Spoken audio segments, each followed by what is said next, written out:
Muito bom dia, sejam todos muito bem-vindos, que a graça e a paz do Senhor estejam com todos. Vamos iniciar esse momento de louvor, de adoração, de culto ao Senhor, com um coração grato a Ele, pelas ricas bênçãos que Ele tem derramado sobre nós, pelos seus cuidados para conosco, a sua igreja. Sejam todos bem-vindos, você que está aqui presencialmente, a Rua Leopoldo 71, no Andaraí, e você que está na sua residência ou no seu trabalho, por meio da tecnologia e da internet, sejam todos muito bem-vindos a esse momento de culto. Hoje o tema central do nosso culto será a Reforma Protestante. Hoje, 31 de outubro, fazem exatos 504 anos de reforma protestante. Nós queremos louvar a Deus pela sua intervenção na história. Ele é o Deus da história. E nós vamos iniciar orando e cantando. Convido a igreja a se colocar de pé e nós vamos orar, pedindo a bênção de Deus sobre esse culto, sobre tudo que aqui vai ser feito. E depois nós vamos cantar o hino que foi escrito por Martinho Lutero, Castelo Forte. Ele estava escondido num castelo de um príncipe alemão que o protegia, porque ele poderia ser preso e morto. E a proteção daquele castelo, na realidade, figurava a proteção de Deus. E ele usa essa imagem do castelo para dizer que o castelo forte não é esse do príncipe alemão Frederico. O castelo forte é o nosso Deus. Vamos orar. Pai amado, nós entregamos esse culto em Tuas mãos, pedindo que o Senhor nos ajude a cultuá-lo como o Senhor merece. Somos pecadores imperfeitos. Rogamos que por meio do Teu Espírito o Senhor nos auxilie a adorá-lo verdadeiramente, em espírito e em verdade, e que o Senhor receba a nossa adoração, e que a Tua palavra fale em cada coração nessa manhã, em nome do Senhor Jesus. Amém. Cantemos Castelo Forte.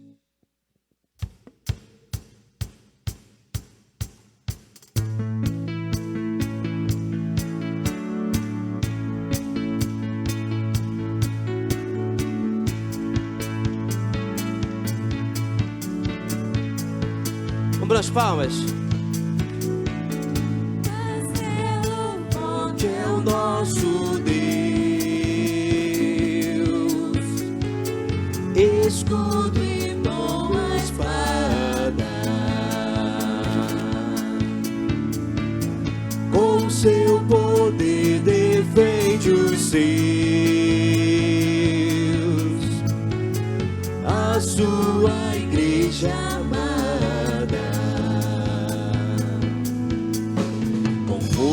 E com furor Deus prova o tentador, com artimanhas tais e astúcias infinais, iguais não há na terra.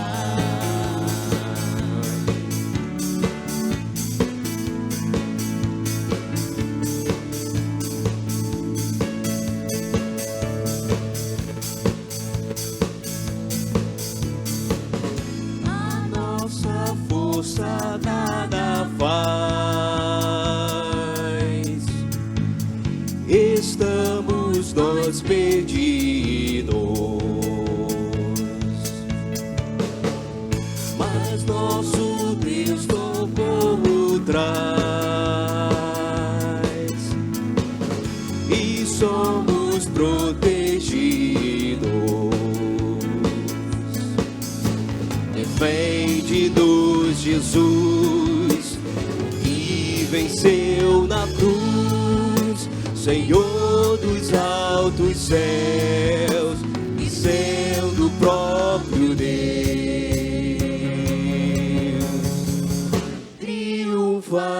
a batalha.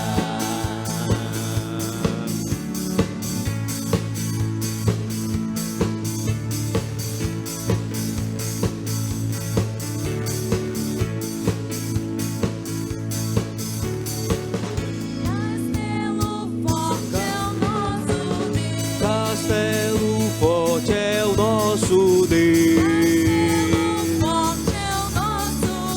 Castelo forte é o nosso Deus. Castelo forte é o nosso.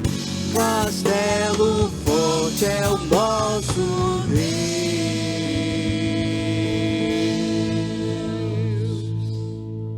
Amém.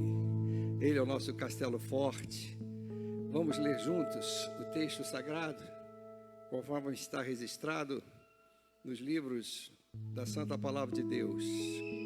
Romanos, Hebreus e 2ª carta a Timóteo. Vamos ler juntos a uma só voz? Não me envergonho do Evangelho, porque é o poder de Deus para a salvação de todo aquele que crê, primeiro do judeu e depois do grego. Porque no Evangelho é revelada a justiça de Deus, uma justiça que do princípio ao fim é pela fé. Como está escrito, o justo viverá pela fé. Porque a palavra de Deus é viva e eficaz, mais cortante que qualquer espada de 2 gumes, e é capaz de perceber os pensamentos e intenções do coração. Toda a Escritura é divinamente inspirada e proveitosa para ensinar, para repreender, para corrigir, para instruir em justiça. Amém. Continuemos louvando esse Deus da palavra. Reina em mim. E vamos dizer isso nessa manhã. Vamos dizer que o Senhor, pedir para que o Senhor reine na nossa casa, na nossa vida, na vida dos nossos filhos, na vida dessa nação, na vida desse bairro. Pedir ao Senhor para que reine em nós.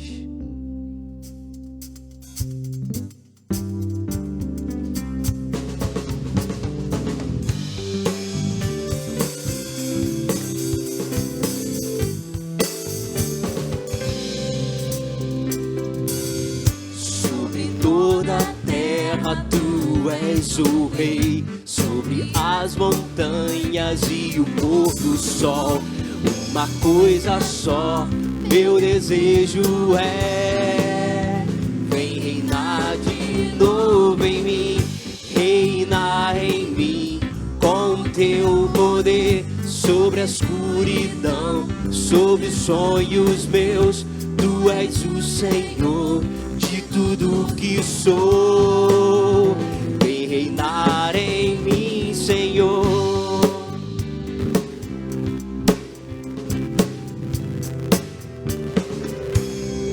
Sobre o meu pensar, sobre o meu pensar, tudo que eu falar faz-me refletir a beleza que há em ti. Tu és para mim mais que tudo aqui. Vem reinar de novo em mim, reinar em mim com teu poder sobre a escuridão, sobre os sonhos meus. Tu és o Senhor de tudo que sou. Vem reinar em mim, Senhor.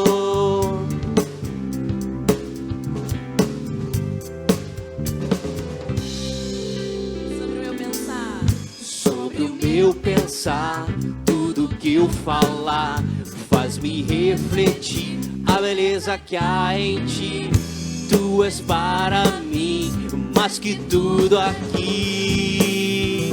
Vem reinar de novo em mim, reinar em mim com teu poder sobre a escuridão, sobre os sonhos meus.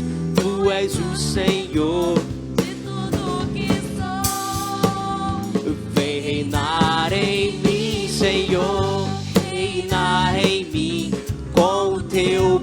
poder sobre a escuridão, sobre os sonhos meus. Tu és o Senhor de tudo que sou. Vem reinar em mim, Senhor.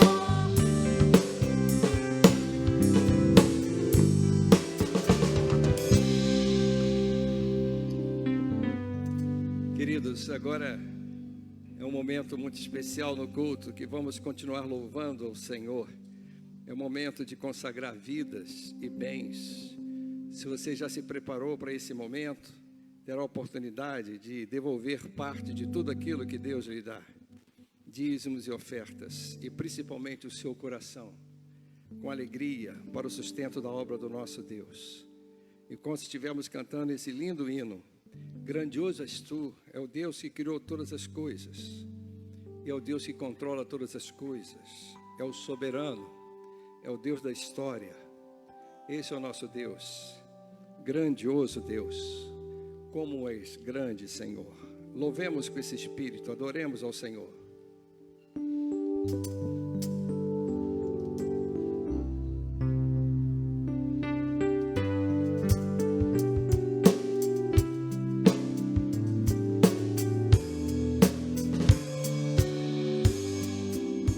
Senhor meu Deus, quando eu maravilhado contemplo a tua imensa criação, os céus e a terra e os vastos oceanos, fico a pensar em tua perfeição. Então minha alma canta-te, Senhor, grandioso és tu, grandioso és tu. Então minha alma canta-te, Senhor, grandioso és tu, grandioso és tu.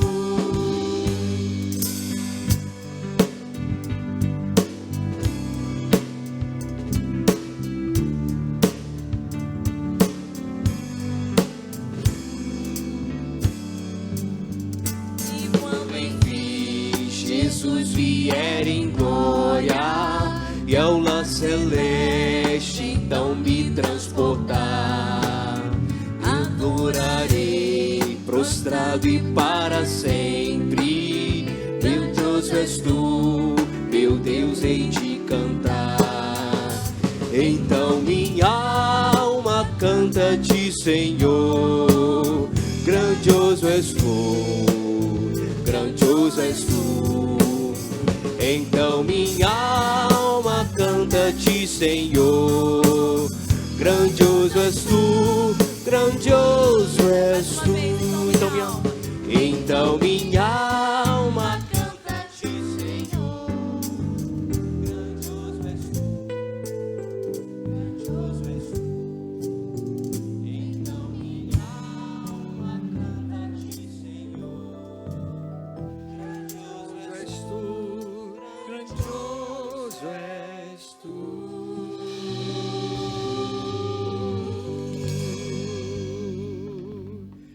Vamos orar. Convido a vir à frente os aniversariantes. Os irmãos, se tiverem presente e desejarem, poderão vir. Aniversariantes desta semana: Dalva França, Felipe Rodrigues, Tayane Farias, Jancir Pereira, Melquisedeque, Silvejane Canongia, cadê a minha linda? E Lília dos Santos Ormon. E a criancinha do Ministério Infantil, Pedro Martiniano Mesquita. Se estiverem aí, pode vir à frente. Também quero chamar todas as criancinhas, a irmã Sara, os professores, para que nós possamos orar por elas, para que elas possam ir para o seu cultão. Culto de criança não é cultinho, é cultão. Perfeito louvor sai dos lábios dessas crianças.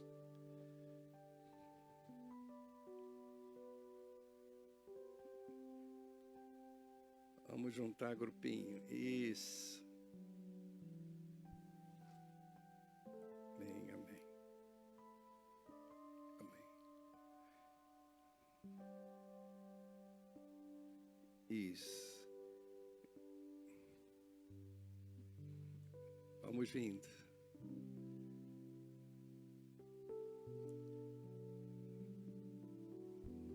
Vamos lá, J.A.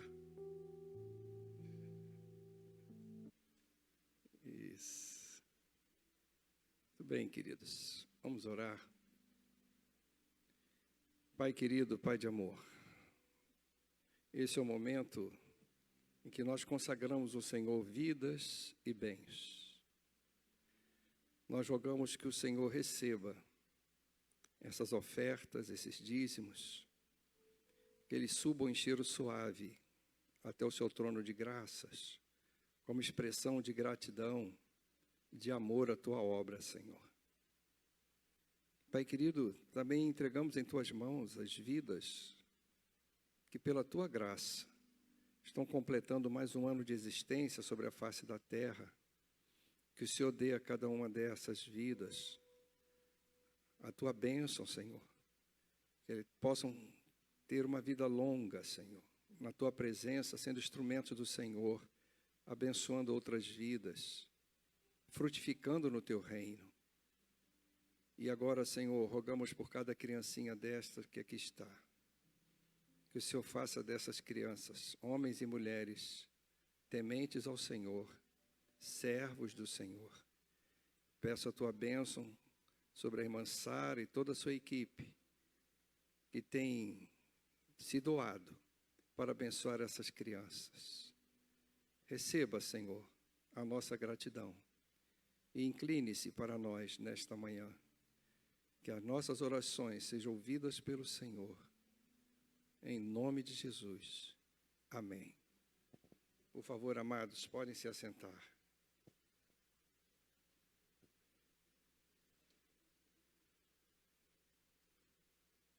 Está um timezinho bom de crianças, hein?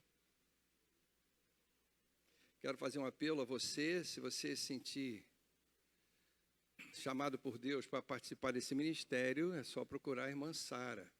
Estão precisando de homens, viu? E rapazes, para ajudar no ministério infantil. Isso não é ministério de mulher não, irmãos. Figura masculina é muito importante. Muito bem, queridos. Eu tenho o prazer hoje de ter entre nós aqui irmãos do Ministério Gedeões Internacionais. Eles são nossos irmãos em Cristo. Eduardo, né? Suba aqui, meu irmão. Esse ministério, eu, quando estava na minha vida profissional... Tudo bem, meu irmão? Estava na minha vida... Esse aqui é o teu microfone, tá? Está separado. Lá no nosso ambiente de trabalho, nós recebemos muitas vezes, e todos os militares dos quartéis que eu passei recebiam. Vocês ainda distribuem para quartel? Beleza, né? Recebiam o Novo Testamento.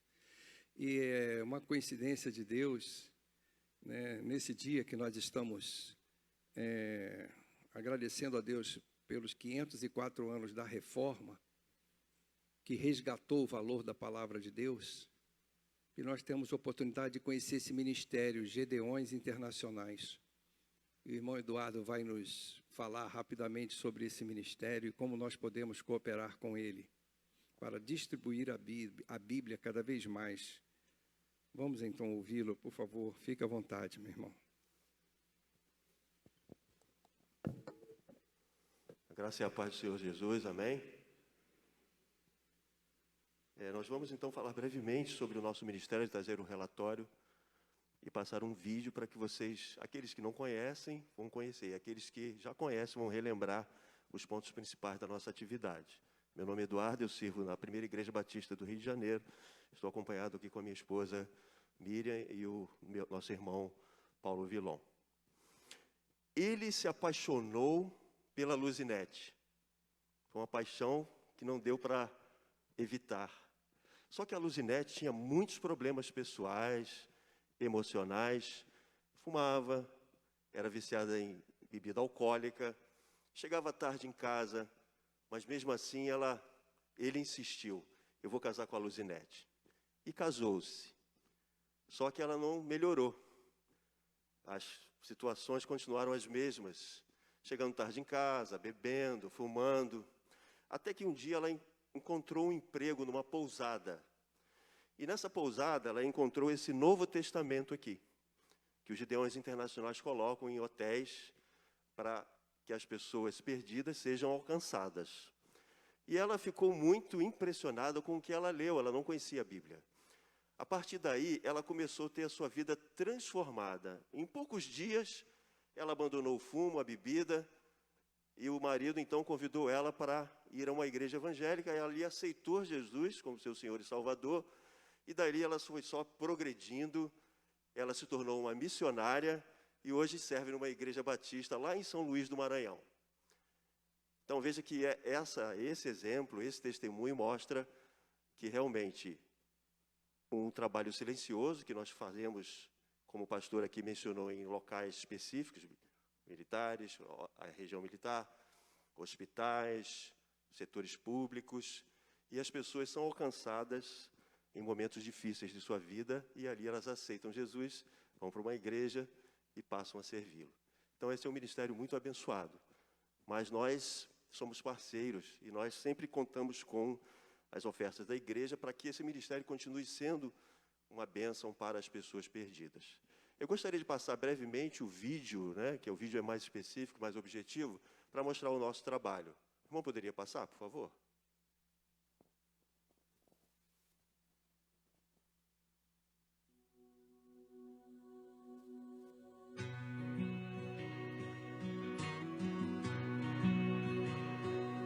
Os Gideões Internacionais são homens de negócio e profissionais cristãos empenhados na salvação dos perdidos através de testemunho pessoal e da distribuição da Palavra de Deus. Desde 1899, o Ministério de Os Gideões Internacionais tem se expandido e hoje atua em 200 países e territórios e a cada segundo de todos os dias distribui mais de 2 cópias da Palavra de Deus em mais de 95 idiomas. A eficácia do Ministério de Os Gideões Internacionais deve-se ao fato de que os nossos membros atuam como missionários em suas próprias comunidades e buscam a cobertura de oração em tudo o que fazem. Acreditamos que distribuir Bíblias e Novos Testamentos é uma das melhores maneiras de ganhar os perdidos para Cristo, porque Deus promete que sua palavra não voltará vazia. Os Gideões concentram-se nas distribuições em áreas específicas como órgãos públicos, hotéis, pousadas e albergues, escolas, faculdades e universidades, penitenciárias e cadeias, militares das Forças Armadas e policiais, hospitais, casas de repouso, consultórios médicos e veterinários e abrigos para vítimas de violência. Já distribuímos mais de 2 bilhões de escrituras ao redor do mundo. Nossa missão é alcançar os perdidos para Cristo e fazemos isto distribuindo as escrituras e através do evangelismo pessoal. Desse modo, alcançamos os mais distantes lugares do mundo, onde a maioria das igrejas não pode ir.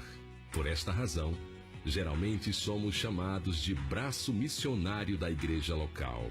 Os Gideões, em nome das igrejas, distribuem a palavra de Deus em cumprimento à grande comissão a nós deixada pelo Senhor Jesus Cristo.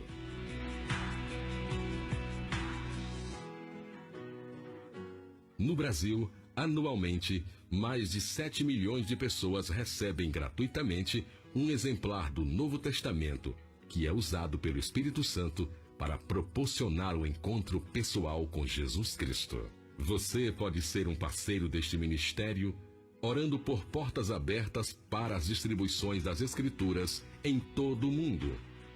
Homens de negócio e profissionais cristãos são incentivados a ingressar como membros de Os Gideões. E, finalmente, você pode contribuir para que mais exemplares da Palavra de Deus sejam impressos e distribuídos gratuitamente para pessoas carentes do amor de Deus. Juntos, vamos espalhar as boas novas do Evangelho.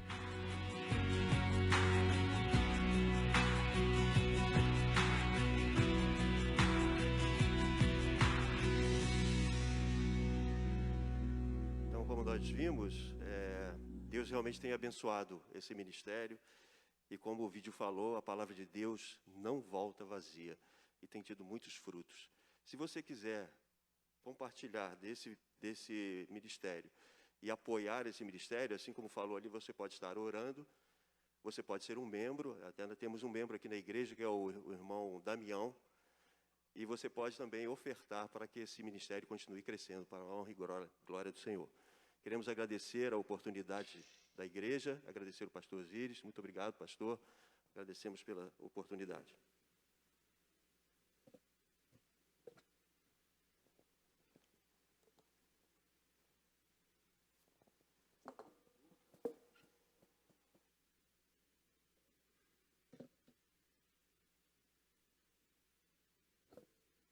Queridos, se você se sentiu chamado por Deus para participar desse ministério, de repente você tem facilidade em alguma área dessas, trabalha no hotel, é um militar, ou em alguma empresa e hospital, você procure o irmão Eduardo, ou o irmão Vilon, no final do culto, dê seus dados, que eles vão dar um treinamento e contar com vocês, para que possamos ter mais Bíblias na mão do povo. Bem, amados, nós vamos agora trazer o que Deus colocou no meu coração para transmitir a vocês, porque primeiro Ele transmitiu a mim. E eu perguntei ao Senhor, Senhor, o que falar nesse dia 31 de outubro, um dia tão marcante. E eu não sou historiador, como o amado pastor Rodrigo, mas a história é... Meu pai falava isso para mim. Quem não aprende com a história, vai aprender com as dores de si próprio. É muito mais inteligente aprender com a história do que você querer aprender com seus erros. Ler a história sob um ângulo que você vai ver na história o agir de Deus. Nada acontece sem que o Senhor autorize. Nenhuma folha cai. Ele sabe quantos fios de cabelo você tem. Todas as tuas células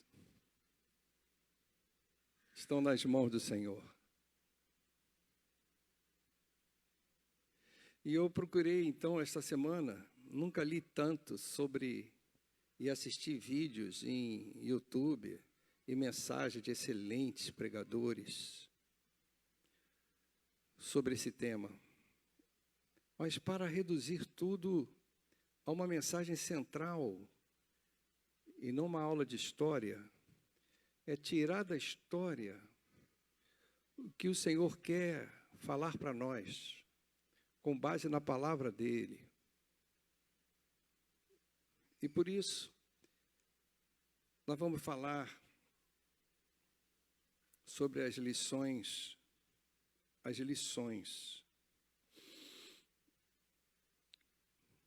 que nós devemos guardar no nosso coração da reforma protestante. Eu vou conseguir, fica calmo, Anderson. Isso, aí.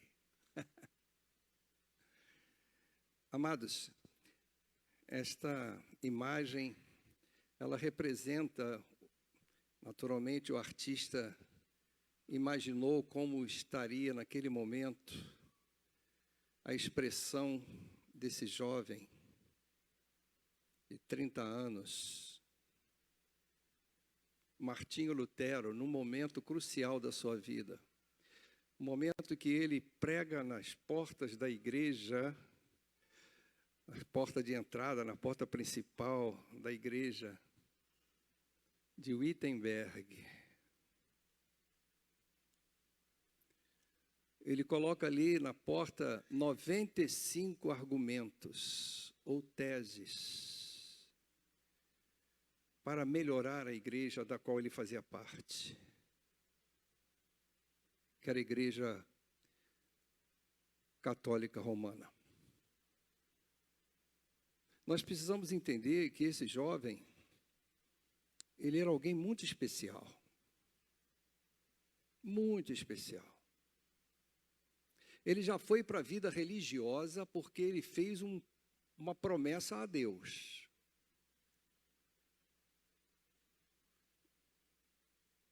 Em meio a uma tempestade, com muitos raios caindo, ele disse que se Deus poupasse a vida dele, ele iria para a vida religiosa, e foi se dedicar à vida religiosa, se tornou um padre, um monge, e dentro do monastério ele estava incomodado com seus pecados. Todo dia ele ia confessar pecados.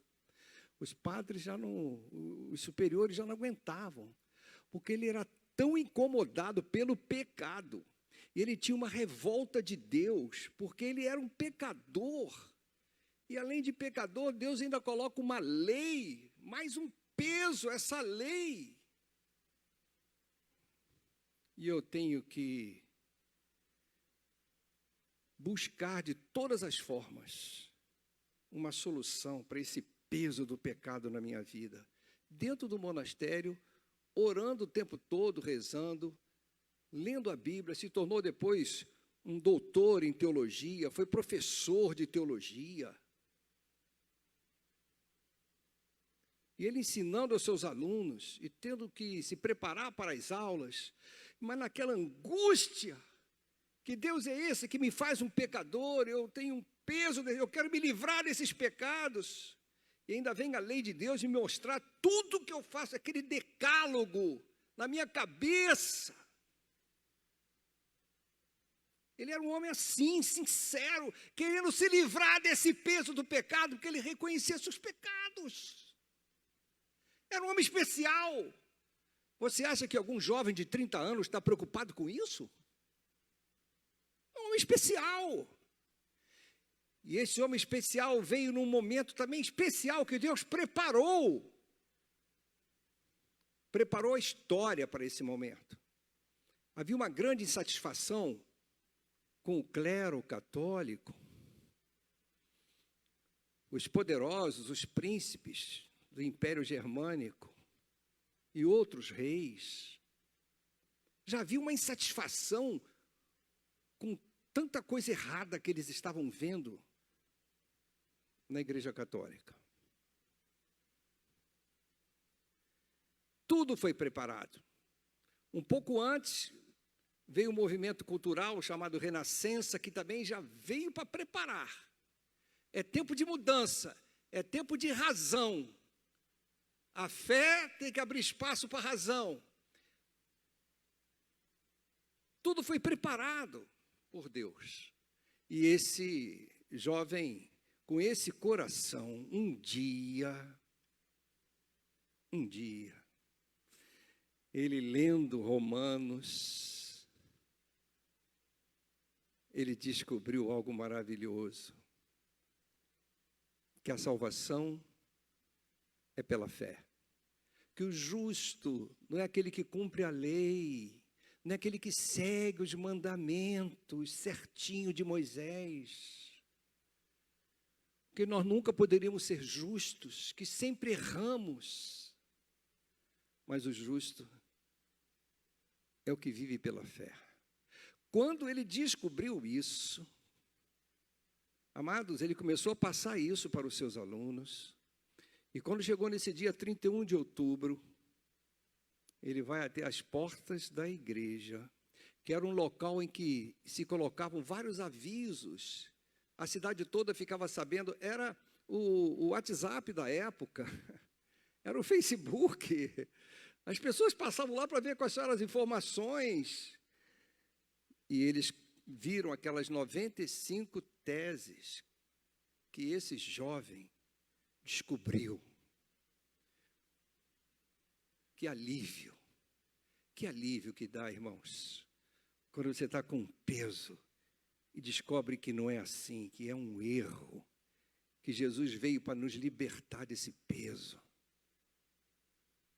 Esse é Martinho Lutero, colocando as 95 teses. E por obra de Deus, aquele papel colocado ali, também dentro do preparo que Deus preparou para aquele momento, já havia a imprensa de Gutenberg. Esse papel, essas teses foram copiadas, se espalharam. E houve aceitação. E muitos concordaram com Lutero, inclusive poderosos. Então não é um homem que faz a história, é Deus.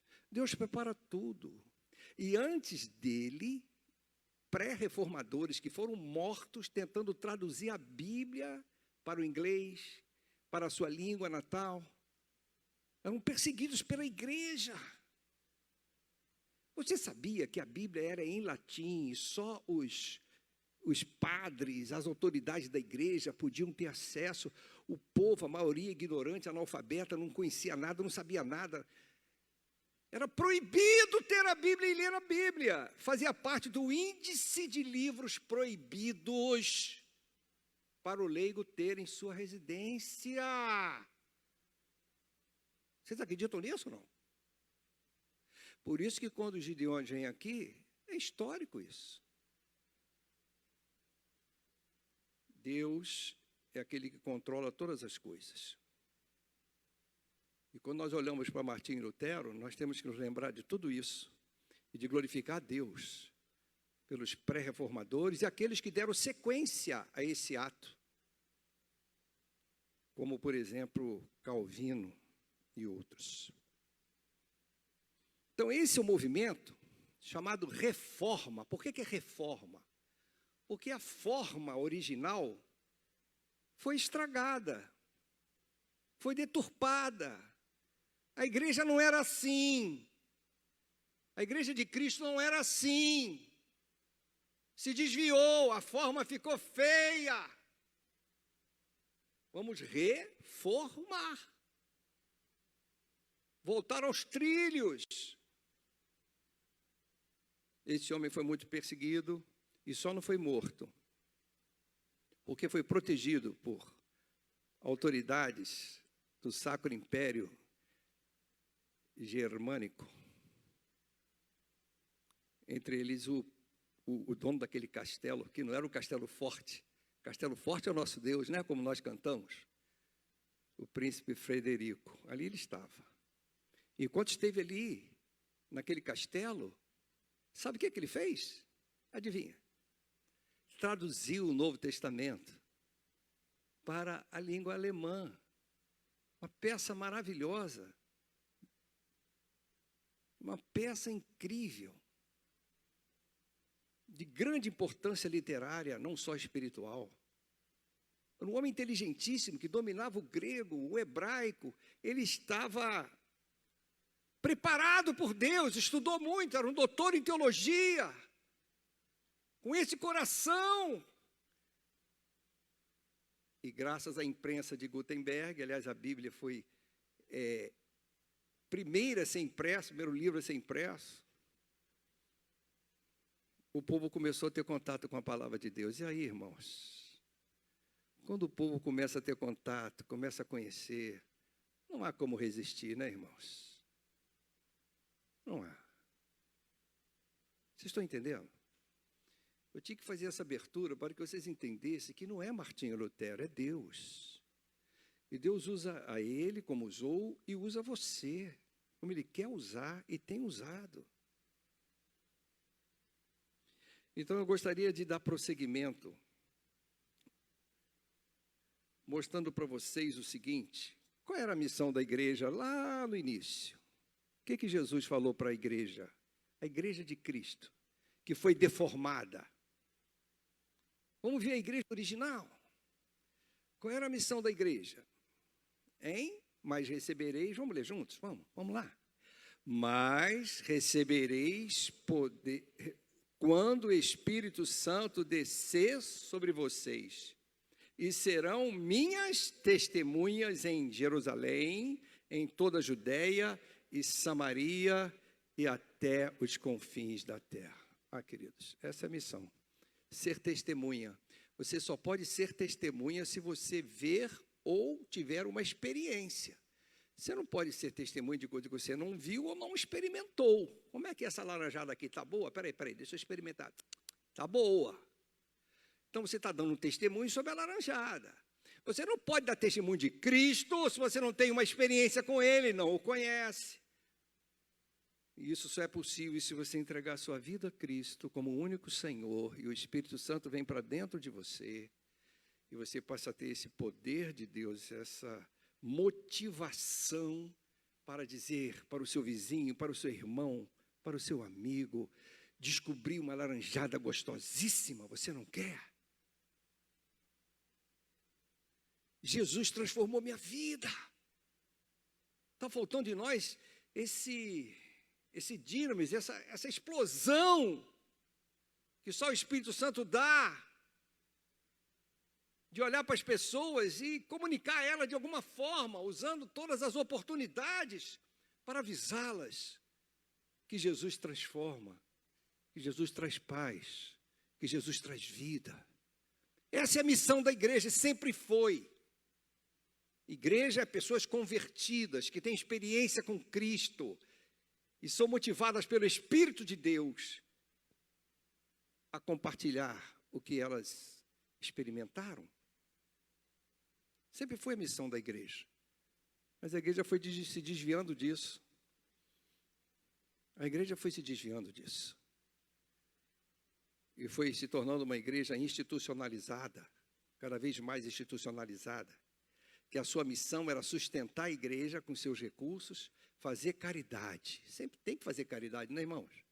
Tem que ter caridade. Se não tiver caridade, as pessoas desconfiam, não é? Lógico. Todas as linhas religiosas têm caridade. Inclusive, eles se matam nas guerras, mas eles têm isso como ponto comum. Vamos fazer, eu te mato porque você não pensa igual a mim, mas nós todos somos a favor da caridade, entendeu? Tenta entender. Então, exatamente isso. A igreja foi mudando completamente. Agora, além da missão da igreja, vamos lá. Qual era a mensagem da igreja? Esse Espírito Santo que Jesus falou que eles iam receber, no dia de Pentecostes, 50 dias após a Páscoa, o Senhor Jesus já estava na glória, recebeu do Pai e enviou o Espírito Santo. Nesse dia, os discípulos e aquela igreja que estava ali, inicial, com 100 e poucas pessoas, aquela igrejinha, foram batizados no Espírito Santo.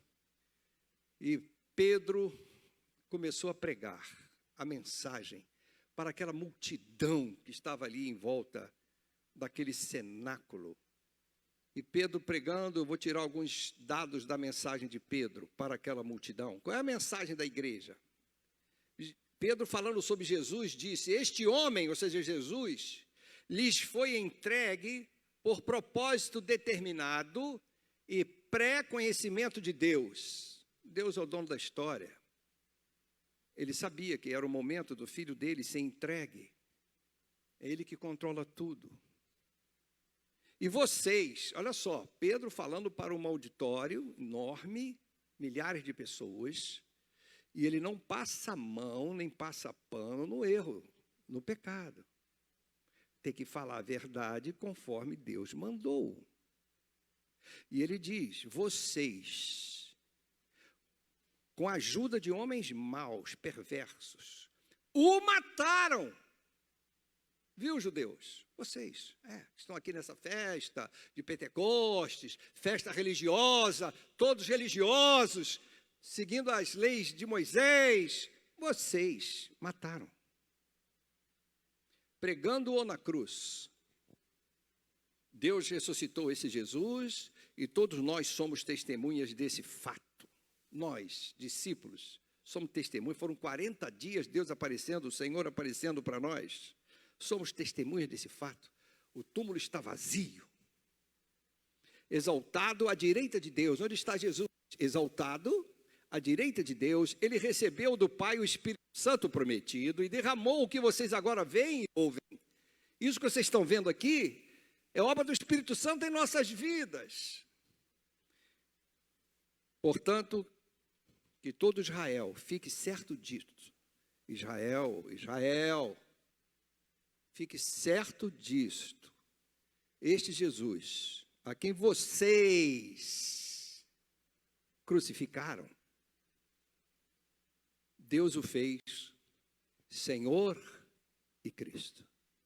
Senhor, dono de tudo, o verdadeiro imperador de todo o universo, de todas as vidas.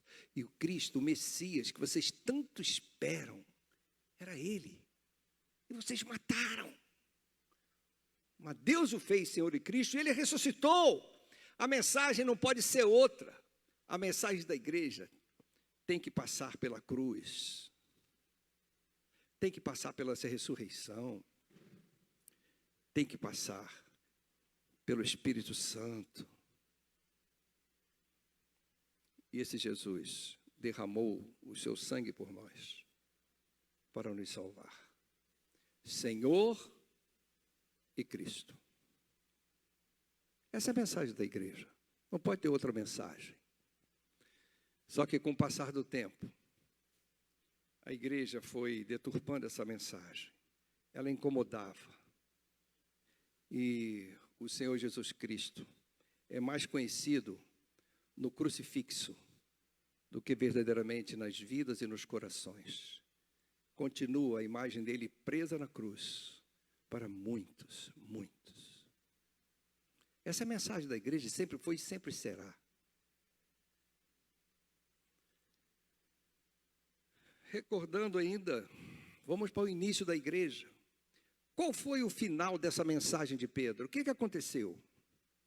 Quando ouviram isso, aquela multidão, quando ouviram o sermão de Pedro, que falava que Jesus era o Messias, e que eles mataram o Filho de Deus.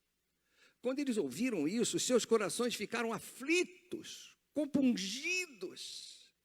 O Espírito Santo que já estava agindo no mundo, a partir de Pentecostes, começa a convencer aqueles corações do seu erro.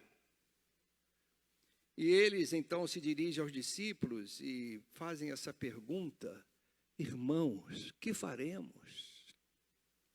Irmãos judeus, que faremos? Erramos, não entendemos as profecias, matamos aquele que estávamos esperando, que faremos? E a resposta é essa: arrependam-se. Não há evangelho sem arrependimento, né, irmãos? Arrependam-se.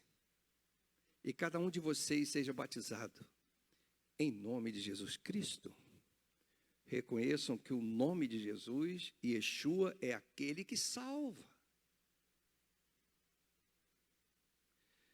Arrependam-se. Que é bem diferente de remorso. Remorso é, puxa, errei. Remorso. Arrependimento não, errei e vou mudar de vida. Toma uma decisão e faz um retorno para o caminho certo. Arrependam-se, se batizem para perdão dos seus pecados e receberão o dom do Espírito Santo. Batismo significa mergulho, símbolo de morte e ressurreição. Se identifique com Cristo por meio do batismo. E vocês, então, vão receber esse dom do Espírito e vão fazer a mesma coisa que nós estamos fazendo agora. Vocês vão testemunhar para outras pessoas. Essa dinamite do Espírito Santo vai explodir dentro de vocês. Vocês não vão conseguir mais se segurar. E os que aceitaram a mensagem foram batizados. Somente os que aceitaram, porque você tem o direito de aceitar ou de não aceitar. Livre-arbítrio. Deus respeita. E aqueles que aceitaram e foram batizados. E naquele dia houve um acréscimo. Por que acréscimo? Porque já existia uma igreja pequena, a partir daquele momento ali, que o Espírito Santo batizou aqueles irmãos. Começa a igreja, não é igreja sem o Espírito Santo. Ungidos pelo Espírito, já existia uma igreja. E aí veio a mensagem, as pessoas que se arrependeram, e naquele dia, o acréscimo, aquela pequenina igreja, foi de 3.000 pessoas. E essas pessoas vinham de vários lugares do Império Romano, vários lugares, várias regiões, distantes, até de Roma. E depois da festa eles voltaram, mas voltaram com o Espírito dentro deles. E aí, meus irmãos, não tem como segurar.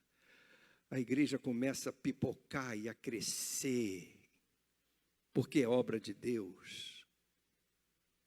Assim que foi o início da igreja. Poder de Deus, poder do Espírito Santo. O caminhar da igreja. Como é que era o dia a dia da igreja? Esses que agora estavam convertidos, esses que agora estavam batizados, esses que agora experimentaram a nova vida que o Espírito Santo dá. Como é que era a vida deles? A vida deles mudou ou não mudou? E a vida muda, e a gente observa isso pelos hábitos. Pela agenda muda, os valores mudam, as prioridades mudam. E o que eles passaram a fazer? Eles se dedicavam ao ensino dos apóstolos e à comunhão. Tão bom estar junto em comunhão, louvando a Deus. Partir do pão, a ceia do Senhor juntos. As orações. Agora eu num grupo diferente, um grupo que gostava de aprender os ensinos dos apóstolos. Não havia ainda a Bíblia, mas os apóstolos estavam ensinando. E as pessoas iam se multiplicando o conhecimento de que Jesus falou para eles. Comunhão, estar juntos é tão bom. Sinto falta da gente estar orando junto, louvando junto. É diferente quando eu estou na minha casa, quando eu estou distante. Eu posso falar com Deus? Posso, lógico. Mas a comunhão faz parte do caminhar da igreja. A ceia do Senhor, o partir do pão, para que você se lembre que Jesus pagou o preço pelos nossos pecados. E as orações, um povo de Deus, um povo que ora. Todos estavam cheios de temor. E muitas maravilhas e sinais eram feitos pelos apóstolos. Havia um clima da presença de Deus tão forte. E é isso que soleniza, é isso que dá sentido à igreja. É a presença espiritual de Deus entre eles, realizando maravilhas, transformando vidas. E, como consequência, todos os que criam mantinham-se unidos. Ou seja, eu faço parte do mesmo corpo que você. O olho está coçando, pode deixar que eu vou te ajudar. Aí o dedo vem e coça o olho. Eu estou perdido, o olho diz, não é por aqui que você tem que caminhar. Os membros estão unidos. É impossível você se machucar. Eu vou dar um soco no meu olho. Está maluco? Ou está fanático? Não é possível.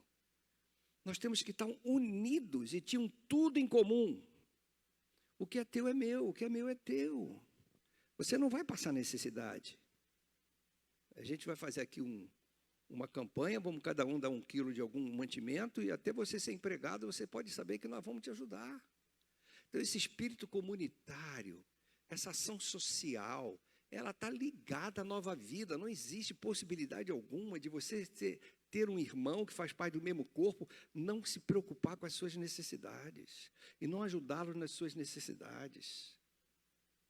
E como consequência desse ambiente de amor, de união e de testemunho, de propagação do Evangelho, o Senhor acrescentava à igreja, diz o texto, todos os dias, via chegando gente, que coisa maravilhosa, eu quero fazer parte desse grupo, eu quero experimentar esse Jesus, todos os dias. É assim que é o caminhar da igreja, irmãos. Só que a igreja foi se distanciando disso, foi se tornando uma igreja institucionalizada, com uma hierarquia rigorosíssima. Vamos em frente. A perseguição à igreja sempre houve, porque as trevas odeiam a luz, onde a luz chega, as trevas têm que sair. E a perseguição foi de todos os tipos imagináveis. E continua até os dias de hoje. Aqui está o texto que mostra quando Estevão foi apedrejado, o primeiro mártir. Saulo, que depois veio a se transformar no apóstolo Paulo, consentiu com a morte de Estevão.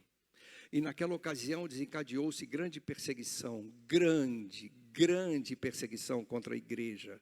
Essa igreja nascente foi logo perseguida. Tiveram que sair de Jerusalém.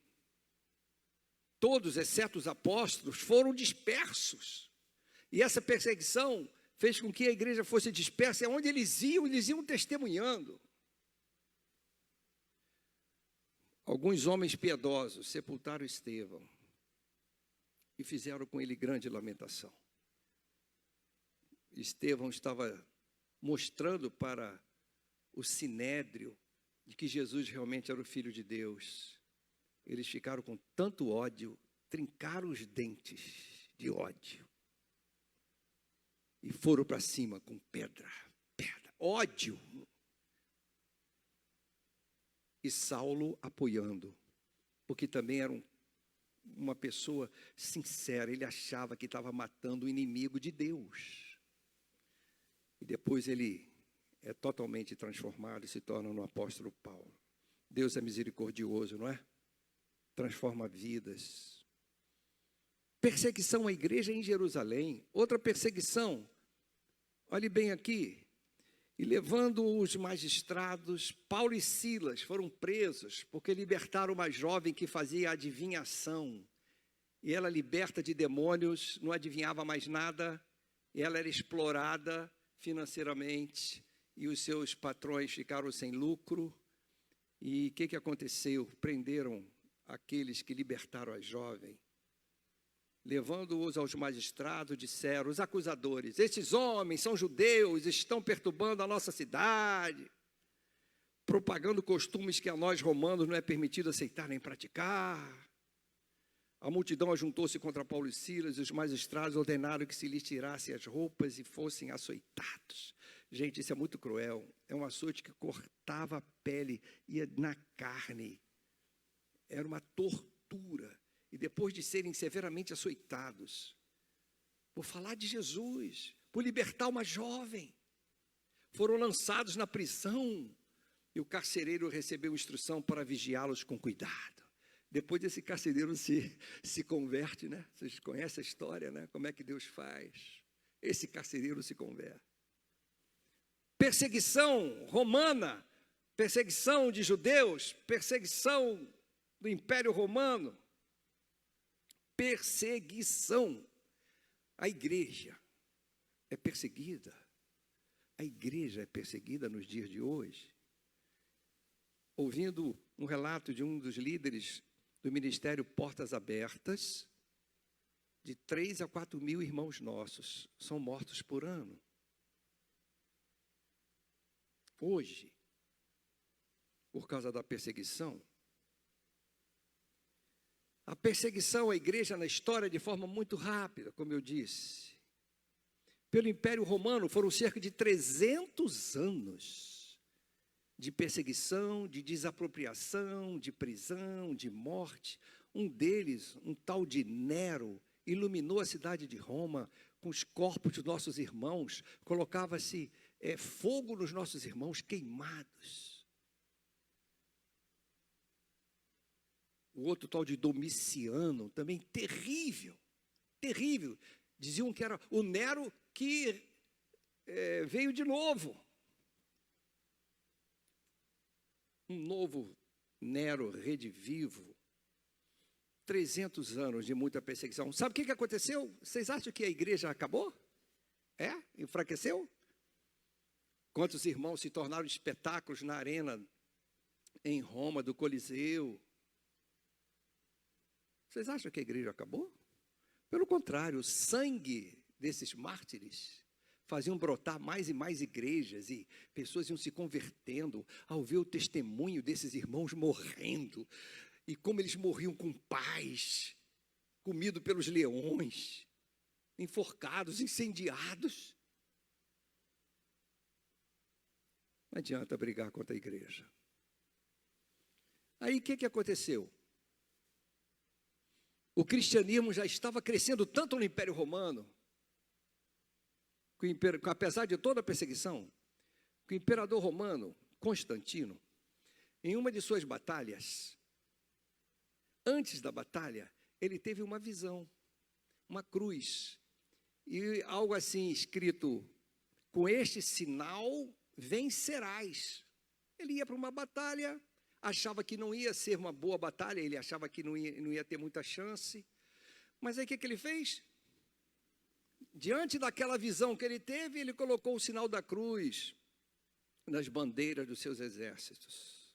E ele venceu a batalha. Místico, e vendo que o cristianismo já era uma força no império, vamos parar de perseguir cristão, porque essa cruz aí me salvou minha pele. Então, o imperador Constantino, ele decretou o Edito de Milão em 313, liberdade religiosa. Ah, que bom. Ah, não vai ter mais irmãos nossos mortos, né? De forma cruel. Que bom. E é bom mesmo. Ninguém quer que ninguém morra, nem seja perseguido. Mas só que trouxe uma coisa que não foi boa. Sempre é assim. Quando a igreja é perseguida, só é crente quem é crente. Quando a igreja não é perseguida, infelizmente, existem conveniências que fazem as pessoas irem para as igrejas, sem a experiência de conversão. Isso aconteceu. Em 380, olha só, 380, a igreja que era perseguida se tornou, então, a igreja oficial do império. Caramba! Não adianta lutar. Não adianta lutar. Mas aí, essa igreja oficial já estava começando a ser corroída pelas heresias. E foi uma jogada de política também. E o império já estava decadente. E ele veio a terminar em 476, o ocidental de Roma. Então ele fez da igreja, do cristianismo, viu que era uma força para ajudar o império, a unir o império. Igreja oficial. As heresias que já vinham entrando foram aumentando. Eu só vou dizer para vocês algumas heresias que eu separei aqui. São muitas. No ano 300, orações pelos mortos, no ano 300. Não tinha isso. Foram entrando na igreja essas heresias. Depois veio sinal da cruz, velas, veneração de anjos e santos falecidos, 375. A missa como uma celebração diária, um sacrifício, 394. Começo da exaltação a Maria, 431, ano 431 da nossa era. Os sacerdotes começaram a se vestir com roupas especiais, diferentes, conforme a hierarquia. Ano 500, vocês estão vendo a institucionalização da igreja? A transformação da igreja? Tão diferente daquela igreja lá de Atos, não é? Extrema unção, 526. A doutrina do purgatório, 593. Antes de 593 não tinha purgatório, não sei como é que era antes. Não sei onde é que a alma ia. Não sei. 593. Latim, era usado obrigatório o latim para as orações, para os cultos. Vamos ter culto em latim, ano 600. O povo não pode entender o que a gente fala na palavra de Deus. Olha que absurdo. E assim foi. É muita coisa. Tribunal da Inquisição, 1184. Matou muita gente, muito crente. Muitos irmãos nossos, terrível. Na Espanha, então, terrível. O celibato do sacerdote, 1079. E assim foi, as heresias foram entrando. Venda de indulgências, 1190. Começaram a vender indulgências. Você quer ter uma vida assim, com pouco pecado? Quer? Você vai ter muitos pecados perdoados se você comprar isso aqui, ó, indulgência. Tem vários valores. Perdão por dinheiro. Quando a gente vê hoje as heresias em nossa volta, em igrejas ditas evangélicas, nada mudou, irmãos. É o dinheiro, é o poder. E assim foi. E eu queria destacar esse último aqui, infabilidade do Papa. O Papa não falha, 1870, em questões de fé e de moral. É o representante de Deus. A tradição declarada como autoridade igual à Bíblia, a tradição que eles impunham. Tradição, 1545. E por aí vai. E por aí vai. E por aí vai. Essa igreja oficial. Início da corrupção doutrinária, aproximação da igreja com o poder político, grupos de fiéis abandonam a igreja, vários grupos, entre eles os anabatistas, chamados de um dos anabatistas, outros menonitas, e assim foram, que não aceitaram, eles foram saindo e foram formando suas comunidades que ficaram à parte da história. E, finalmente, a igreja perseguindo a igreja. Título de Papa, Bispo Universal, Bonifácio III, ano 607. Agora ele era o chefe mesmo, o dono da igreja. Só tinha ele, com todo o poder. Bonifácio III, o imperador do Império Oriental, Focas, deu a ele esse título. E ele aceitou, pior que ele aceitou. O anterior a ele não aceitou, não. Não, isso é uma heresia. Só Jesus. Não, mas Bonifácio III achou bom. E a partir de Bonifácio III até hoje. E a Inquisição. Igreja perseguindo igreja. Coisa terrível. É nesse contexto, eu quero trazer mais algumas informações para vocês. A reforma começa, então, logo após a Idade Média, ou chamada também Idade das Trevas, 1000 anos de domínio papal. 1000 anos de domínio papal. A igreja mandava em tudo que você podia imaginar, até nas relações íntimas entre marido e mulher. A igreja mandava em tudo e sabia de tudo por meio do confessionário, dominava tudo, a política, a economia, tinha terras, tinha regiões, tinha estados, poder, riqueza. 1000 anos. Chamada pela história de Idade Média ou das Trevas. É muita coincidência, não é? A Idade Média, a Idade das Trevas, é a idade em que os papas tinham domínio total, sobre tudo. Insatisfações com a igreja, como eu já falei, corrupção, imoralidade política. E, finalmente, a gota d'água, que aí já estava Martinho Lutero atento, entra Martinho Lutero, é a venda de indulgências, a compra do perdão. Aí ele não resistiu. Ele foi para a parede e botou as suas 95 teses, condenando a venda das indulgências e essa autoridade papal. Estão entendendo? A perseguição, igreja deformada, perseguindo os verdadeiros cristãos. Quem quisesse se manter fiel à Bíblia ia saindo ou iam presos e mortos, não podiam ser descobertos. Nem com a Bíblia em casa. Igreja perseguindo igreja. Então, foi judeu perseguindo igreja, Estevão. O Império Romano perseguindo igreja, Paulo e Silas na prisão, é um exemplo, um ícone. E igreja deformada perseguindo a igreja de Cristo. E aí, queridos, as lições que aprendemos são as 5 lições que resumem todo esse espírito de reforma e que nós não podemos esquecer. Não podemos esquecer. Primeiro, somente as Escrituras. Somente as Escrituras. Nada fora daqui, nada. Tradição, ele é o representante de Deus. Que isso? Não tem isso na Bíblia. Não tem isso. É a palavra de Deus. Gênesis, Apocalipse. Toda a Escritura é inspirada por Deus, é útil para o ensino, repreensão, correção, instrução em justiça. E, além disso, podia vir um versículo, a tradição da igreja, não podia? Não. Não existia isso. Não existia isso. Segunda lição, somente a fé. porque no Evangelho é revelada a justiça de Deus, uma justiça que do princípio ao fim é pela fé.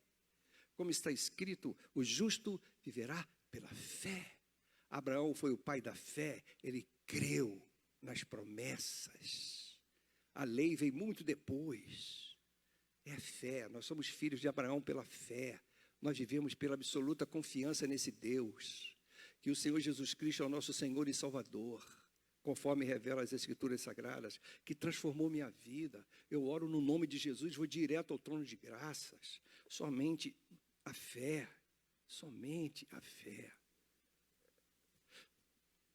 Infelizmente, muitos acham que além da fé, precisam fazer obras, precisam fazer caridades.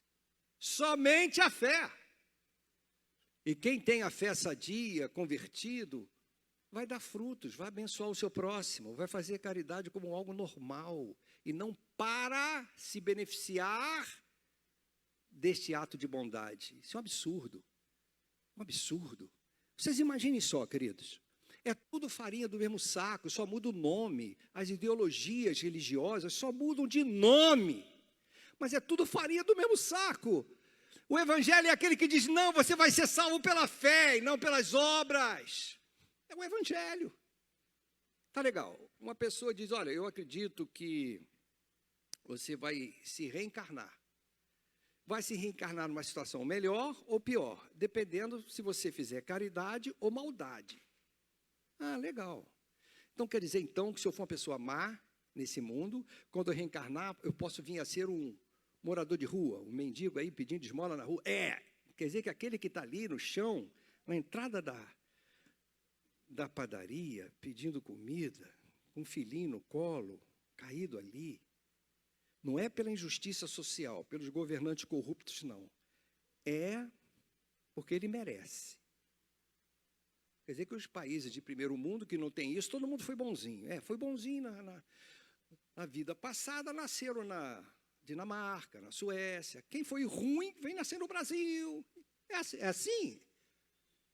Tá, então eu quero seguir o teu raciocínio. Quem foi bonzinho, quando vier na próxima vida, ele vai então nascer, sei lá, numa família com dinheiro, com cultura, vai ter um carro, vai ter um apartamentão, vai ser feliz.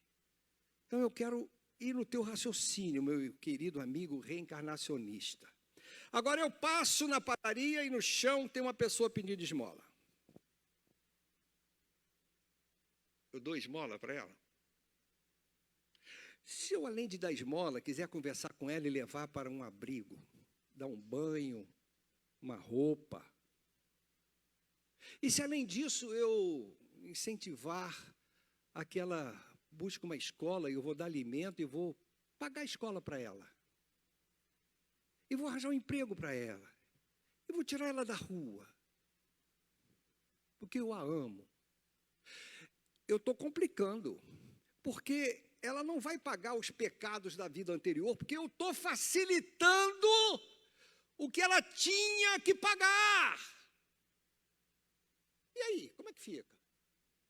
Ela tem que pagar os pecados da vida anterior. E eu estou quebrando esse raciocínio, ajudando-a a sair daquela situação de dor e de sofrimento. Eu estou indo contra a lei do karma. Não é? Eu estou fazendo a vontade de Deus ou não?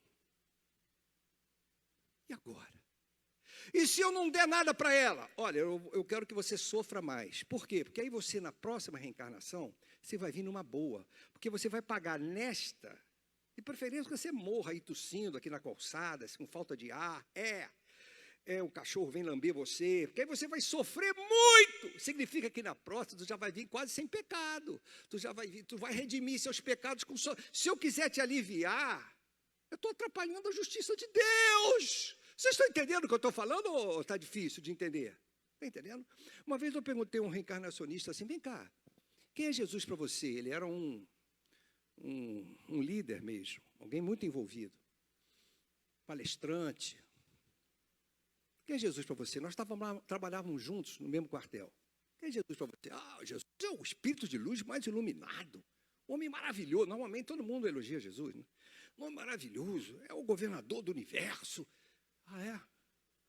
E você defende que a pessoa, o que fez errado na vida anterior, tem que pagar em outra reencarnação? Lógico, isso é lógico. É lei da causa e efeito. Pois é. Então me explica o seguinte, Jesus deu um pulo ou ele seguiu essa regra? Por quê? Porque você já imaginou ficar 6 horas pendurado numa cruz? Uma tortura anterior que ele sofreu aquela noite toda, sangrando, sem forças. Quer dizer que ele, na vida anterior, foi muito ruim. Aí ele reencarna e vira, de repente, o espírito ilumina. Me explica isso. Ele ficou pensando. Eu vou analisar depois, eu te respondo. Até hoje.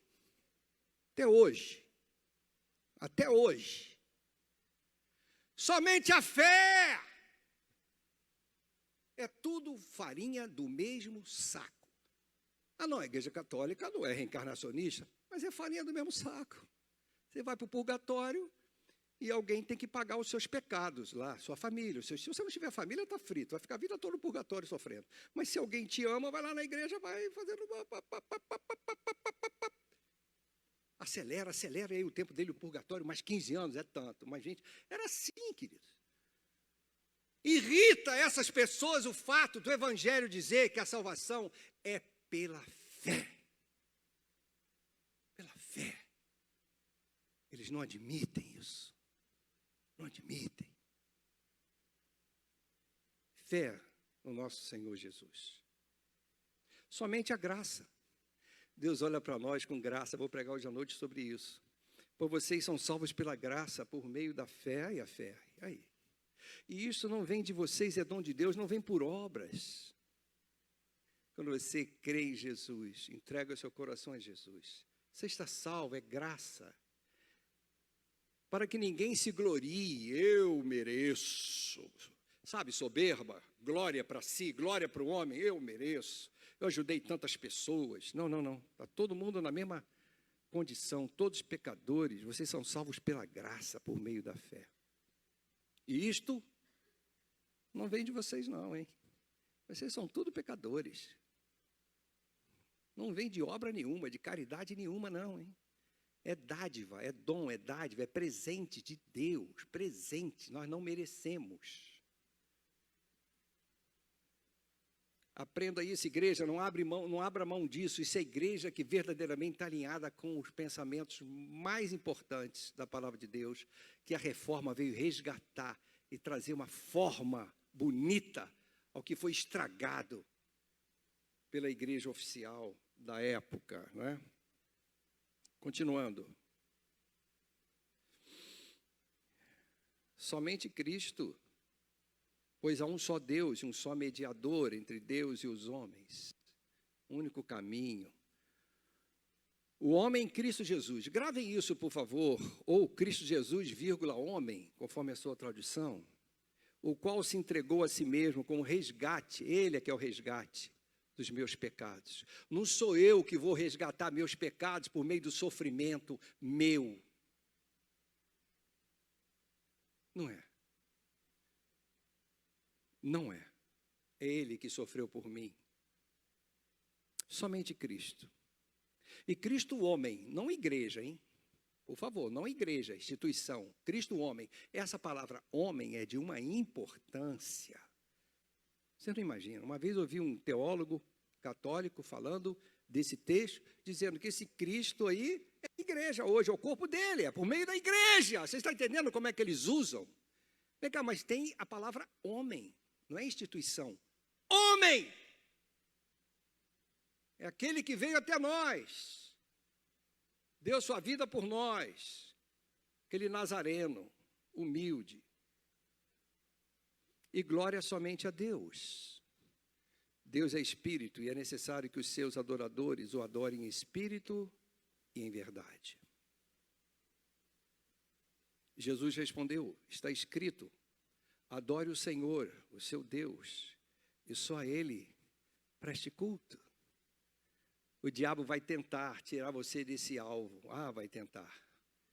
E aí começa a adorar figuras, adorar homens, não adora em espírito e em verdade, vai para a idolatria, e a idolatria é o princípio da maldição. Não tem maldição maior do que esta.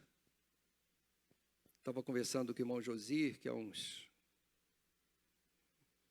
14 ou 15 anos atrás, eu fui com a minha esposa, meu filho, passar um período de férias numa linda praia, numa das ilhas paradisíacas da Venezuela. E eu fiquei impressionado. Desde que eu cheguei lá, outdoor, da época era o Chaves, outdoor da figura de Chaves em tudo quanto é lugar. Meu Deus!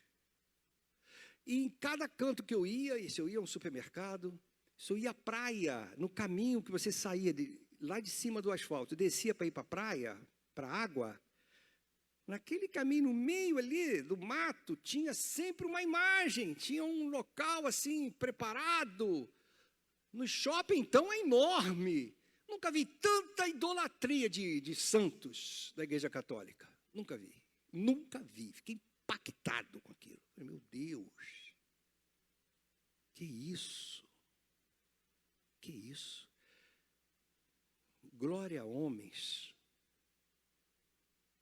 que eles se transformam em santos, você continua tendo aquele respeito, verdadeira adoração. E era assim também com a maior hierarquia da Igreja Católica, os grandes, os que estavam lá no clero, o povo humildezinho, chegava na presença, até era obrigado a se ajoelhar, chegava quase a uma adoração. Sabe, queridos, infelizmente isso é um perigo que entra em nossas igrejas. Cuidado! E às vezes, fazendo uma autocrítica, nós, pastores, nos deixamos levar, porque estamos aqui em cima do púlpito, nos achamos que somos superiores aos outros, temos uma vestimenta especial que o povo não veste daquela maneira, mas nós somos diferentes. Quando eu olho para Jesus e vejo ele e os seus discípulos em volta dele, e ninguém sabendo quem era Jesus, tem que dar um beijo. Pessoal, eu vou dar um beijo para você saber quem é que vocês vão prender, porque ele não tem roupa especial. Então, nós temos que tomar cuidado, porque vai sorrateiramente entrando. Essa é uma lição preciosa. A glória, o louvor, tudo para Deus. Se não fosse pela graça dele, eu não estaria aqui. Eu, Osíris, não estaria aqui. Estaria morto já há muito tempo. Então, amados, são as lições preciosas da reforma. O ódio à igreja. Se o mundo os odeia, tenha em mente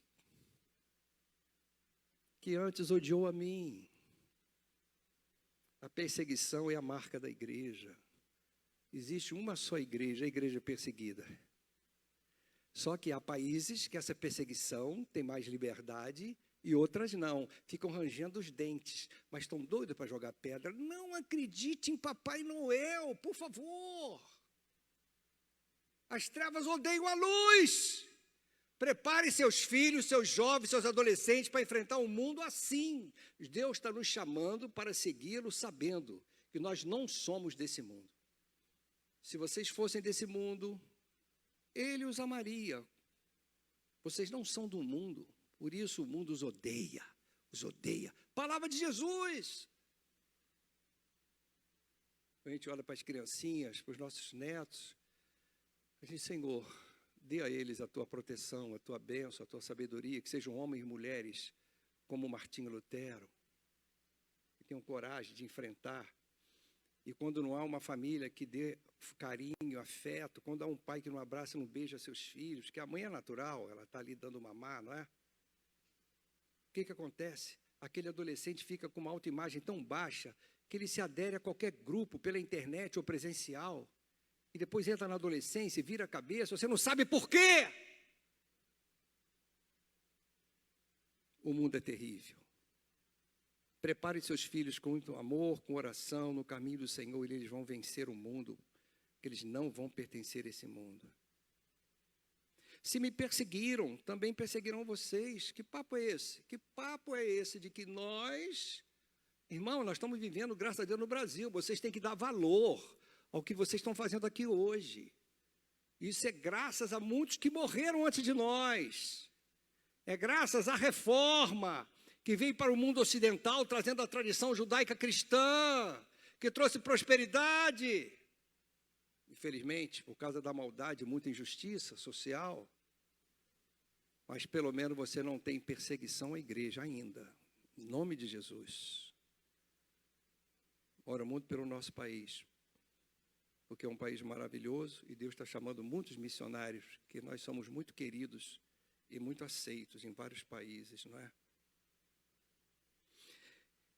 Perseguição é a marca da igreja. A igreja precisa estar atenta, queridos. Primeira Igreja Batista Nandaraí, estejamos atentos ao que acontece.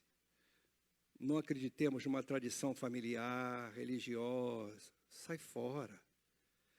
Não acredite naquilo que você está ouvindo e vendo na internet. Cuidado, esteja atenta.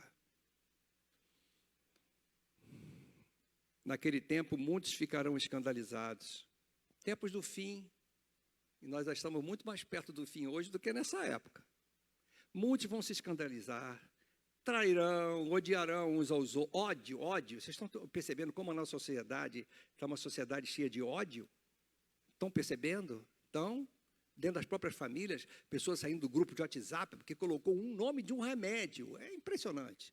Sem dar a mínima satisfação. Isso aconteceu comigo. Mas, gente, eu não sabia que era tanto ódio. Eu falei, vou ficar na minha, não falo com ninguém mais. Naquele tempo, muitos ficarão escandalizados, trairão e odiarão uns aos outros. Numerosos falsos profetas surgem. Falsos profetas, é só você ligar a televisão. Água benzida, não sei mais o que benzida, vende isso. Até para a cura da Covid venderam coisas, as pessoas acreditam. Enganarão a muito, não tem jeito, vai enganar muito, porque a maioria das pessoas não querem refletir, não querem estudar, não querem ler, querem logo um presente de Deus. E se alguém está me prometendo, é lá que eu vou, e tem campanha disso e campanha daquilo, é pela obra, eu tenho que me esforçar, eu tenho que me sacrificar para ganhar a bênção, é pela fé. Mas é a mesma, farinha do mesmo saco, ainda se diz evangélicos. Devido ao aumento da maldade, a maldade vai aumentar cada vez mais, o amor de muitos vai se esfriar como consequência, não vamos acreditar no ser humano. Mas aquele que perseverar até o fim será salvo. Ou seja, aquele que até for capaz de morrer por Cristo. E este evangelho do reino será pregado em todo o mundo. Coisa boa. Vamos continuar apoiando missões para Cristo chegar logo e acabar essa tortura. Aqui será sempre uma igreja perseguida. Sempre. E este evangelho do reino será pregado em todo o mundo e como testemunha a todas as nações, e então virá o fim. E faltam poucos grupos étnicos, poucos, a serem evangelizados.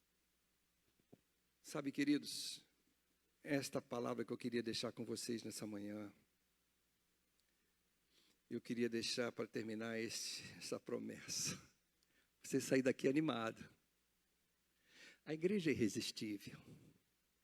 Eu lhe digo que você é Pedro, ou seja, Petros, que significa pedrinha, pedra que você pega e joga, Petros. E sobre esta pedra, vai lá no original que você vai ver outro nome, Petra, que significa uma montanha, uma rocha. Edificarei a minha igreja. Petros é o nome de Pedro. E Petra é Cristo, a rocha inamovível. É sobre Cristo, sobre aquela declaração de que tu és o Cristo, o Filho de Deus vivo. Aí que está a Petra sobre a qual a igreja está edificada, e nunca sobre um homem que logo depois Pedro foi exortado por Cristo, disse, afasta-te de mim, Satanás. Como pode um homem desse ser base de alguma coisa, um homem pecador como nós? E a igreja do Senhor será edificada sobre essa rocha que é Cristo. Ele vai edificar, Ele vai edificar a igreja. Ele que traz aqueles que vão sendo salvos, é Ele. Ore por isso, testemunhe, fale de Cristo, mas é Ele que traz. E as portas do inferno ou do Hades, as portas do inferno, não adianta fechar as portas do inferno. As cidades tinham seus portões, fechavam para se defender, o portão fechado era uma defesa. Não adianta, inferno, você querer se defender, porque nós vamos para o ataque com a palavra de Deus. as portas não vão poder vencer a igreja, não vão deter a igreja. A igreja vai continuar irresistível. Perseguição judaica, romana e uma perseguição camuflada da igreja romana aos verdadeiros cristãos. E em todo o país que a Igreja Católica tem chance de ter autoridade e poder, ela muda. Ela é sempre a mesma. Ela muda o seu modo de agir. Ela se adapta. Ela se adapta com inteligência. Infelizmente, nossos irmãos argentinos têm na Constituição, como igreja oficial da Argentina, a Igreja Católica Apostólica Romana. Graças a Deus que o Brasil há muito tempo acabou com isso. Graças a Deus. Todas têm o direito de existir, de coexistir em paz, mas estejamos atentos. Não passa pano, não. Ah, porque o Papa é muito querido. Quando começa a ser muito querido pela mídia,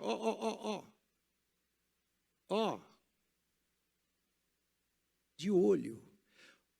Ore para que o Senhor volte logo. Não acredite em Papai Noel. As trevas odeiam a luz. Que vocês fiquem com essas lições aprendidas no seu coração para sermos uma igreja que reconheça o valor da reforma, como Deus preparou tudo. E é graças a essa reforma que nós estamos aqui hoje como batistas. É graças a ela. Surgindo lá na Inglaterra um grupo entre os puritanos que não admitia misturar Estado com igreja, mas uma igreja congregacional, que batizava somente aqueles que declaravam sua fé em Cristo Jesus. É graças a essa reforma que Deus, no tempo certo, fez acontecer, que você tem a liberdade de usar com a Bíblia, andar com a Bíblia na mão aqui, e distribuir folhetos ali. Vocês não sabem o que é isso numa Coreia do Norte, numa China, você não sabe o que é. Ah, tem igreja lá, tem? Vai lá.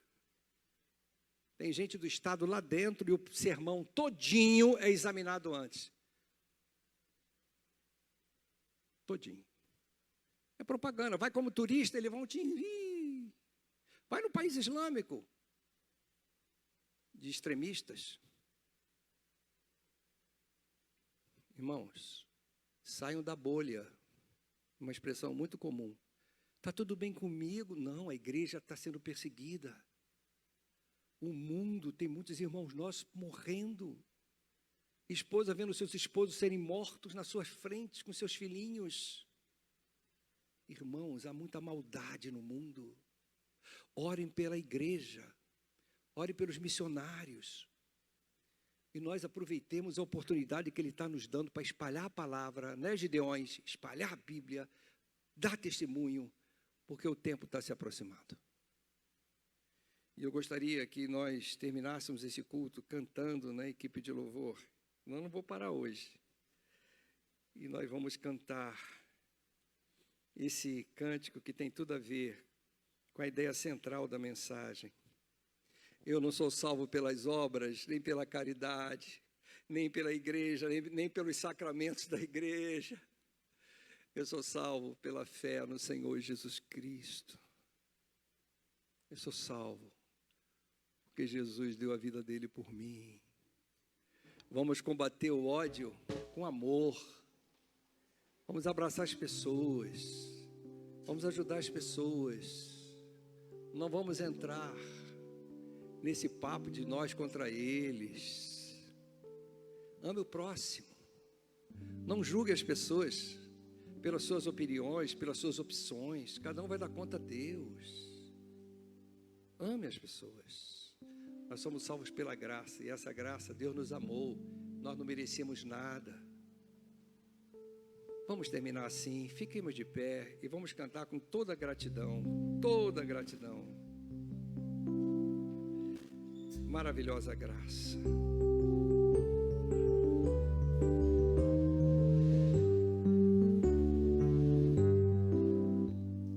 Maravilhosa graça.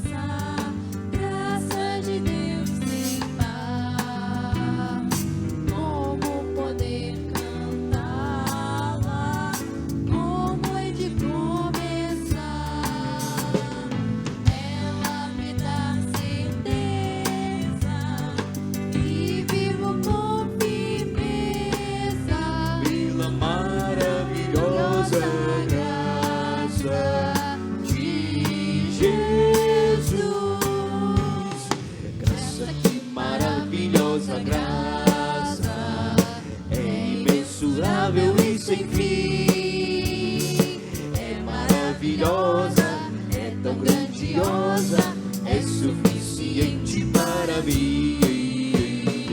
É maior que a minha iniquidade, é revelação do amor do Pai. O nome de Jesus engrandecer e a Deus louvai. Maravilhosa graça traz vida perena, por Cristo perdoado, vou à mansão real.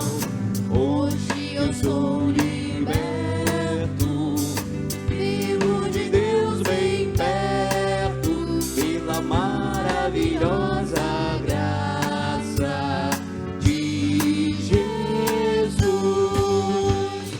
Nossa, que maravilhosa graça, é imensurável e sem fim. É maravilhosa, é tão grandiosa, é suficiente para mim. É maior que a minha iniquidade, é revelação do amor do Pai. O nome de Jesus engrandecer e a Deus louvar.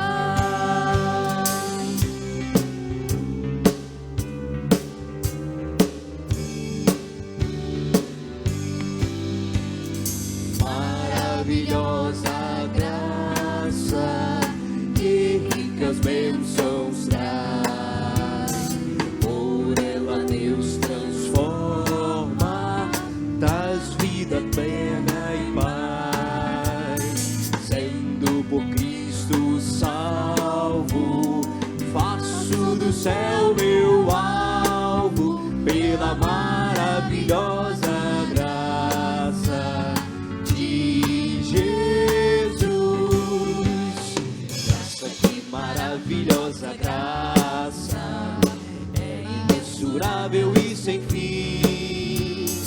É maravilhosa, é tão grandiosa, é suficiente para mim.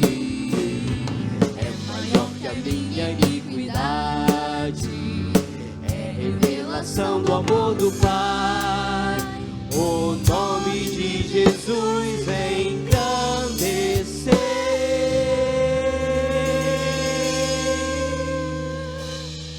e a Deus louvar.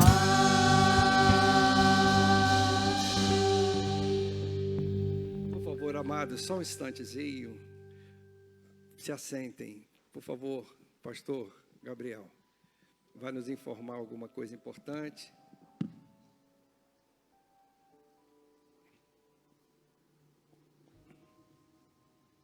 Bom dia, igreja. Amém. Estou passando aqui rapidamente só para atualizar os irmãos sobre a nossa campanha, né? Eu tenho esse compromisso de fazê-lo todo domingo. Pedi o Anderson para projetar ali, por favor. Não sei se ele conseguiu baixar o termômetro da campanha. Isso. Como os irmãos já sabem, nós já atingimos nossa primeira meta, né, de R$12.000. Com esse dinheiro, nós já investimos num computador novo, numa câmera nova, em iluminação nova. Também já consertamos a mesa de som, que está novinha. Nós temos investido e essa primeira meta, ela serviu para isso. Na verdade, a segunda meta, que ainda não batemos, também serviu para todos esses investimentos. E nós estamos justamente nessa segunda meta. Nós buscamos alcançá-la. Essa segunda meta no valor de R$17.000. Dos R$17.000, nós arrecadamos até o momento R$11.853. Ou seja, falta um pouquinho mais de R$5.000 para a gente atingir essa segunda meta. Quando atingirmos, a nossa igreja ela vai liberar mais uma quantia tão significativa quanto essa, para que a gente possa continuar investindo. Investindo em quê, pastor Gabriel? Tanto nesses equipamentos que vai melhorar a nossa transmissão, quanto o nosso espaço de culto. Nós temos um projeto que nós vamos reformular todo o altar aqui, o púlpito, e para que isso aconteça é fundamental que os irmãos continuem acreditando nessa campanha, PPP, Meu Presente para a Piba. Então não desista, a campanha não acabou, muito pelo contrário, ela está longe de acabar. Vamos continuar acreditando, ofertando, investindo, para que a nossa igreja possa se modernizar e para que a gente possa levar o Evangelho de uma maneira muito mais eficaz. Amém? Nós temos duas maneiras para continuar contribuindo. A primeira é a mais tradicional, quando você usando esse boletim, o mesmo boletim que você dá o seu dízimo. Envelope, eu sempre chamo de boletim. O que acontece comigo? Envelope, não é o boletim, irmãos. Vocês vão usar o envelope. Como que vocês vão fazer? Coloquem sua oferta aí e tem um campo no envelope, outro. E ali você precisa especificar PPP e colocar o seu valor. Se você não especificar, o valor vai entrar como dízimo e não vai entrar ali no valor para a gente atingir a meta. Então é importante especificar. Você pode também fazer sua transferência bancária, fazer o seu Pix, mas é fundamental que você tire a foto do comprovante ou compartilhe o comprovante no e-mail da nossa igreja, pibnoandaraí@gmail.com. E aí no e-mail você precisa também especificar, esse valor é para o PPP. A gente está perto de atingir a segunda meta. Vamos continuar acreditando, porque certamente Deus tem grandes coisas para fazer aqui nessa amada igreja. Amém? Amém. Tudo bem. Então aqui está o boletim, né? O boletim é esse aí. Isso é sinal de que você é vocacionado mesmo. A gente anda meio no mundo das luas, fica pensando.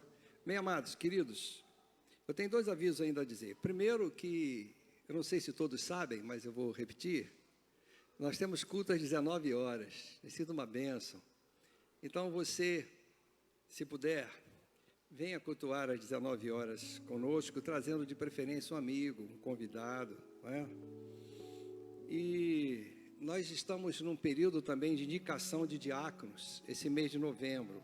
Ano que vem queremos fazer um momento muito bonito e solene de consagração de diáconos para reforçar nosso time, né, irmã Ana Lacerda? Reforçar o nosso time.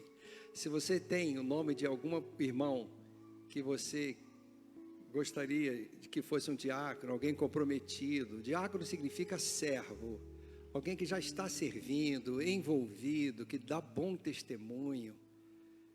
E você, por favor, se dirige ao irmão Josir e dá o nome dele. Esses nomes todos serão examinados pelo Ministério Diaconal e depois trazido à igreja, tá bem? Bem, amados, nós vamos encerrar. Vamos orar? Fique de pé, queridos, nesse momento.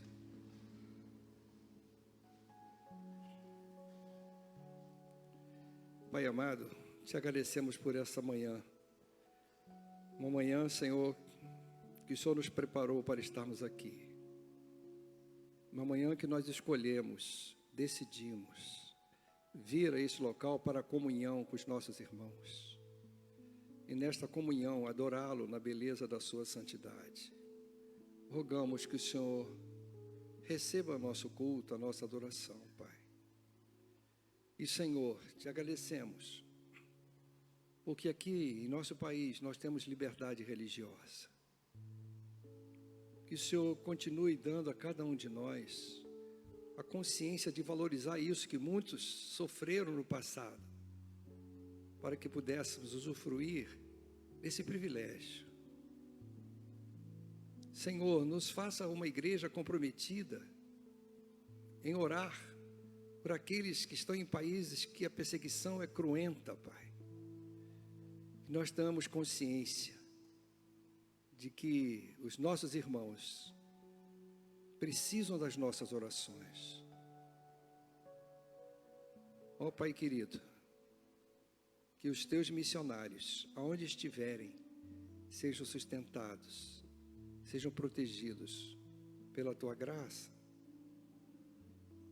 Faça de nós uma igreja que esteja sempre atenta, sempre disposta a se reformar se em algum momento ela se desviar do projeto inicial, o projeto da mensagem pura de Cristo, o projeto, Senhor, da salvação unicamente pela fé e pela graça, o projeto que não aceitamos nenhuma autoridade humana, somente a Tua palavra é a autoridade, por meio do nosso Senhor Jesus Cristo, do Espírito Santo de Deus. Que nós sejamos uma igreja que não glorifiquemos a homens, pois todos somos pecadores, mas somente ao Senhor.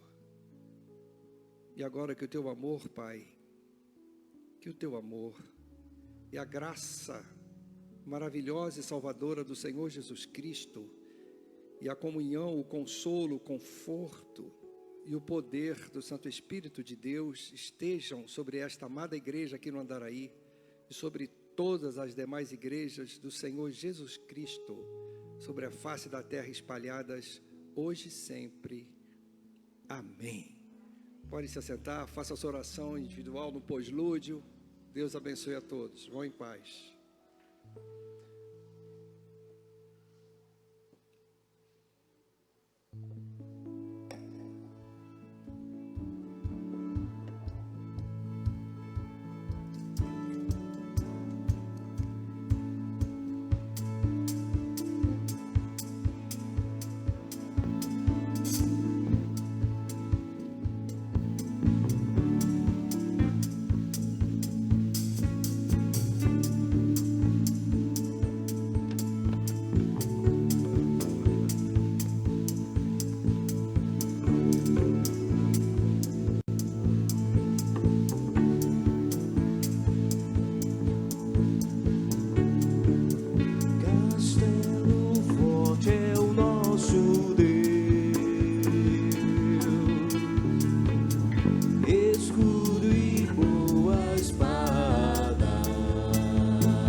Seu poder.